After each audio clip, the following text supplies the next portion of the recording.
You know that feeling when you're just totally trapped in a loop of negative thoughts? Well, today we're uncovering those hidden loops in our minds. We're going to learn how to definitively rewrite them using this incredibly powerful framework called the cognitive triangle.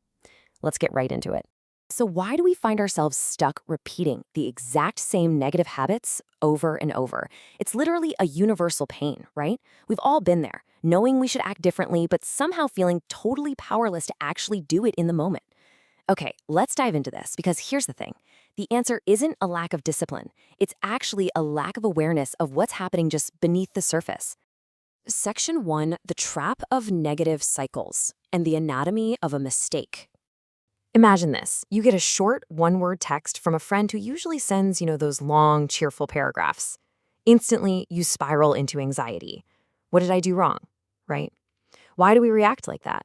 Well, it's because our behavior doesn't happen in a vacuum.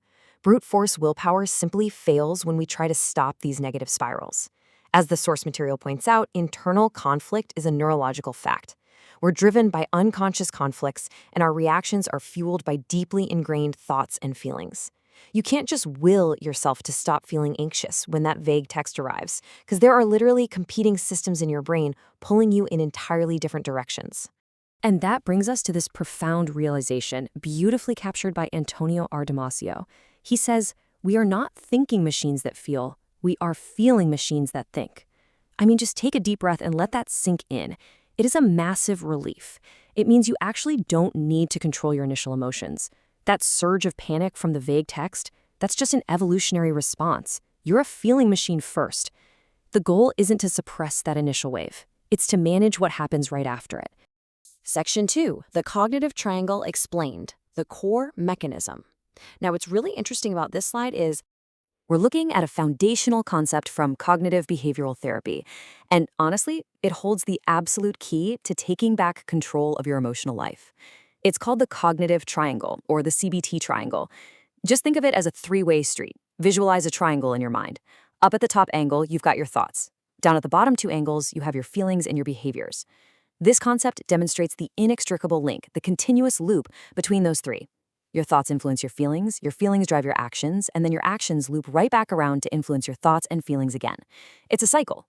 Because negative thoughts lead to negative emotions and behaviors, understanding this is absolutely crucial. Let's actually deconstruct our vague text scenario using this very triangle. So you get the vague text. Boom, that's the trigger. Immediately, a thought fires off. Oh no, they're mad at me or they hate me. That thought drops right down to the feeling corner and generates intense anxiety. And then that anxiety pushes you over to the behavior corner, making you isolate yourself and just kind of ignore them for the rest of the day. Do you see how that works? The thought created the emotion, and the emotion created the destructive action. Section 3, identifying cognitive distortions, the villains of the triangle. So where does this whole process actually break down? Well, the human mind is kind of wired to make mistakes. We process reality through these things called cognitive distortions, which basically hijack our thoughts. The source brilliantly likens this to mistaking a flawed map for the actual territory. You aren't really reacting to reality, you're reacting to a distorted map of reality that your brain just, invented on the spot. We catastrophize, expecting the absolute worst. We use all or nothing thinking, seeing everything only in extremes. We fall for emotional reasoning, where we believe that just because we feel something, it must be a literal fact. We personalize, blaming ourselves for things totally outside of our control. And then there's mind reading. Mind reading was the exact villain in our vague text scenario. We assumed we knew exactly what our friend was thinking, based on zero actual evidence. Section 4, breaking the destructive cycle, interrupting the triangle. So, the crucial point is this. Because the cognitive triangle is completely interconnected, you can break a destructive cycle by deliberately interrupting it and changing your thoughts at any point in the triangle, literally any point. If you change a thought, shift a feeling, or just choose a different behavior, that whole negative loop shatters. You take the wheel back. And one of the fastest ways to interrupt the triangle at the thought level is there's something called cognitive reframing. Let's say your original thought is, I failed. Well, you've just applied a really rigid, permanent label that leads directly to shame and giving up.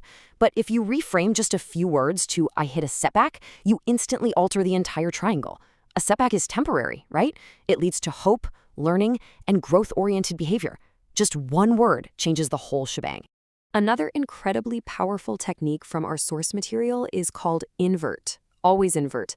Basically, you reverse the ownership of a thought. If you're stuck thinking, you're causing the problems, try flipping it to I am causing the problems. Now hold on, this isn't about unfair self-blame, not at all. It's a tool for ownership. By reversing the roles, you detach yourself from those automatic defensive thoughts. You step back, you see your part in the dynamic, and suddenly you restore your own power and self-awareness. It's a real game changer. Let's move to A and see how this builds into a complete chronological methodology to catch these destructive thoughts in real time. It's known as the ABC model. A is the activating event, like our vague text message. B is the belief, oh, they're mad at me. C is the consequence. You feel anxious and you isolate yourself. But here, right here, is where you take control. D stands for dispute. You challenge that belief. You ask yourself, wait, do I actually have evidence for this? Could they just be, I don't know, busy? And that leads to E, the effect. By disputing the irrational belief, you find a much calmer effect, and you act normally instead of avoiding your friend. Now, if the ABC model feels a bit too heavy in the heat of the moment, the source actually provides a fantastic secondary tool to shrink that emotional chaos.